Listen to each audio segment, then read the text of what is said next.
It ain't nothing like it on planet Earth. You ain't got to leave the United States. If you go see the Smoky Mountains, they got a lot of lookout points. You can pull over and look. Seriously, you quit breathing. If you can do that and don't believe in God after that, you're just something wrong with you. And that's. If you having any trouble about is there a God, drive down I-40 through North Carolina, right outside of Asheville. Just go see it. God is everywhere, man. He's a bad boy. He done some stuff. He's a bad dude. I ain't never seen nothing like it. The stuff he be waking his hand and just whoosh, and just do. God cold, man. God cold. Let me tell you something. I ain't never seen nothing like him. If you just make a decision, it can be sometimes the day that starts you on a brand new journey. Now, some decisions are incidental and some are small and some, are part of a working day. But sometimes decision making can be one of the most important days of your life.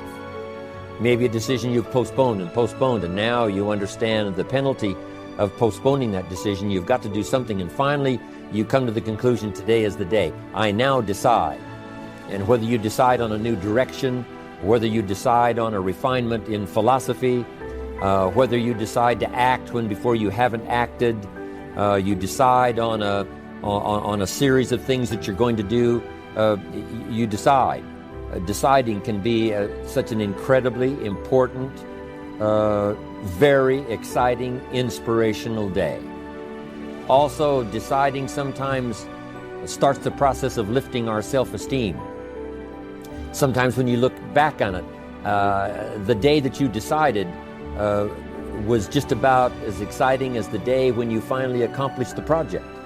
That when you finally made the decision, you finally got the monkey off your back, as we say in English. You finally, got through whatever barriers kept you from making that decision, and finally you made a decision. And now it seems like the sky is blue and the air is clear and your mind is ready and, the adrenaline starts to flow, things start to happen to you from that moment of decision.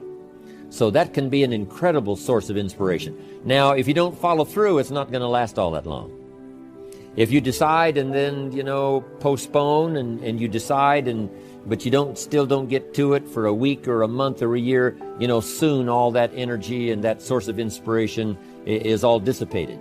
So deciding is inspiring, but not for that long. But once you decide, it can be a very powerful day. But now, of course, you must follow through. But if there's some things you've been postponing, some decisions you have just, haven't gotten to, I would ask you to just, take out your journal and just go through, what have I been postponing that's not going to be better for my health? It's not going to be better for my future. It's not going to enhance my finances. Maybe a problem needs to be solved. I got to decide when I'm going to do it and how I'm going to proceed. I need to get to it. I promise you, if you'll go through some of that list and start making those decisions, your inspiration will start to flow, and those could be very critically important, exciting days. Indecision is the thief of opportunity. Indecision means the door is still closed. Indecision means the opportunity waits. Indecision means what could be is postponed or may never be. And those are all the penalties of indecision. And sometimes we can't make a snap judgment. We can't decide immediately on something so important. But after a while, we must understand sometimes the heavy penalty of putting off our decision making. So, one source of inspiration, deciding. Life is fairly brief, so you got to read every book you can get your hands on what to do with your springs while they're here. And take advantage, they soon run out. The Beatles wrote, "Life is so short."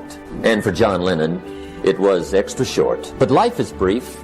Elton John sings, "She lived her life like a candle in the wind." It's brief. So whatever you're going to do with your life, you got to get at it. Don't just let the springs pass.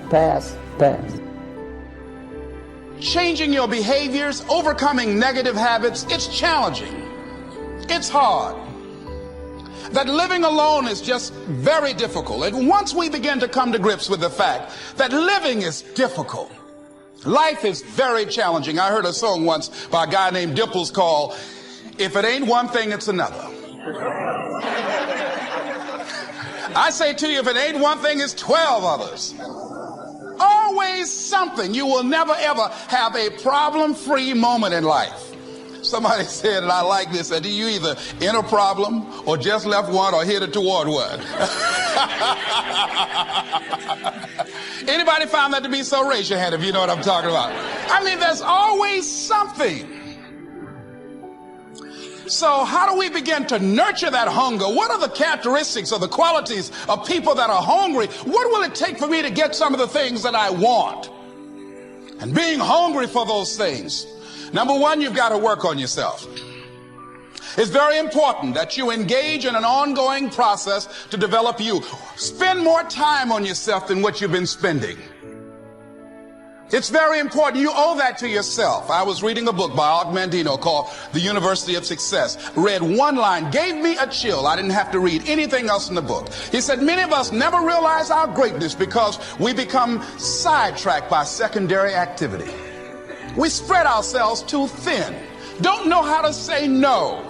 And we find ourselves doing all kinds of things and never ever have time to do those things that we need to do to work on ourselves. And then there goes a second, there goes another second, there goes another second, and we can't stop and hold time. And before you know it, you wake up one day and you're behind in your dreams and your bills.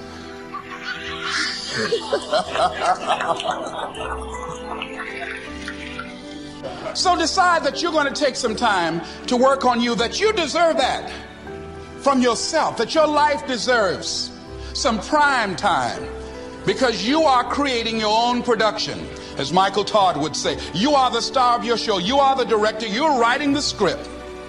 And you will determine whether your life is a smash office hit or flop. You determine that. Working on yourself, talking to yourself. That's so very important. Overcoming the negative conversation, that inner dialogue that's going on all the time, even when you don't want it to be there. You can't stop yourself right now from thinking. You can't do it. It's going on. And so learning how to empower yourself, part of doing that is standing up to yourself. You've got to stand up inside yourself sometimes and say, shut up. And what I learned was the law of cause and effect. Now, the law of cause and effect is the great law of life. It basically says that there's a reason for everything. Everything happens for a reason. That success is not an accident. Failure is not an accident. If you want to be successful, happy, financially independent, if you want to achieve all your goals, it's not luck. It's not an accident. What you do is you find someone else who at one time did not have the effect that you want. You decide what you want. You find someone else who didn't have it, and you find out what they did to get it, and you do it over and over again until you get the same result. And it's not an accident. Well, when I learned this, it changed my life. You mean if I do what other successful people do, I'll get the same results that other successful people get? The answer is yes. You mean if I find out what top salespeople do, and I do the same thing until I...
Until I master it, I'll get the same results as top salespeople. I'll make the same money. I'll have the same cars. Yes.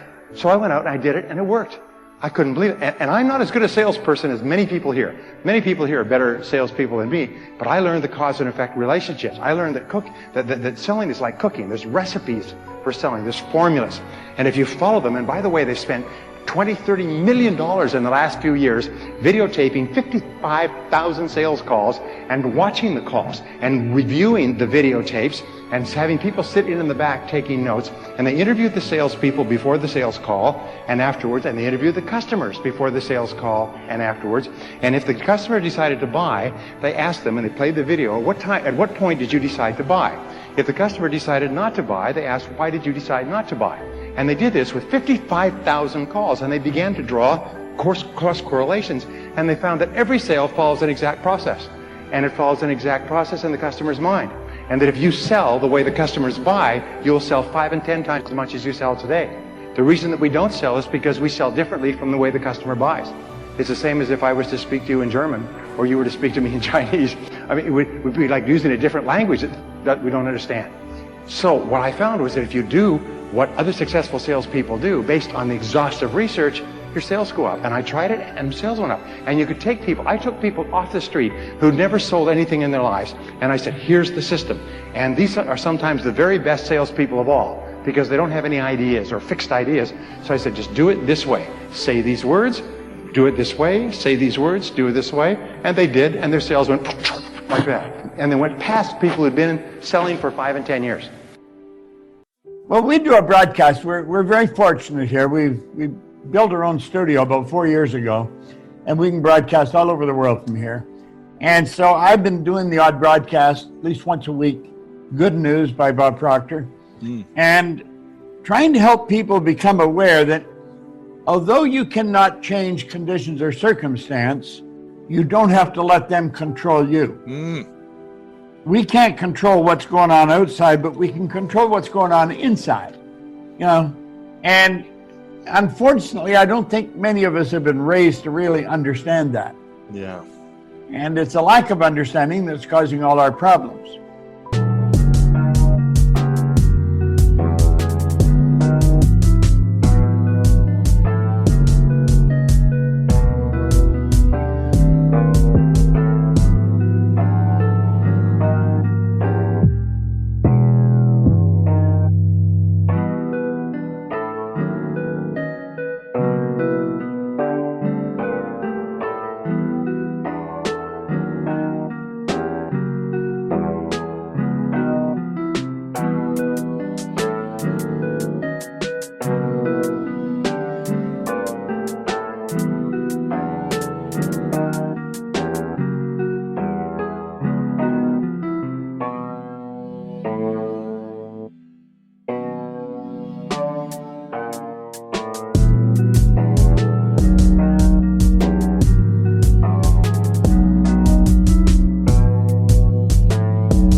Sometimes, you know, I can't sleep at night because I'm thinking about something, and usually what I'll do is go write it down. I have some writing to do, so I get up and I go write down what I'm thinking, and that usually does the trick. But because I had been playing with YouTube, I thought, well, I'll try making YouTube video and telling people what I'm thinking about and see if that performs the same function as writing. And to me, the function of writing, well, it's twofold. One is conceivably to communicate with people, although the fundamental purpose for me is to clarify my thoughts so that I know to, you know, because if something is disturbing you, what that means is that it needs to be articulated. It's the emergence of unexplored territory, something that disturbs you. That's the right way to think about it. It's unmapped territory that's manifesting itself. It's like a vista of threat and possibility, and you need to articulate a path through it. And so that's what I was doing. It's like I was thinking, well, this is bothering me, and this seems to be why, and here's what I think is going on, and so I made the videos, and in some sense, I didn't think anything more of it.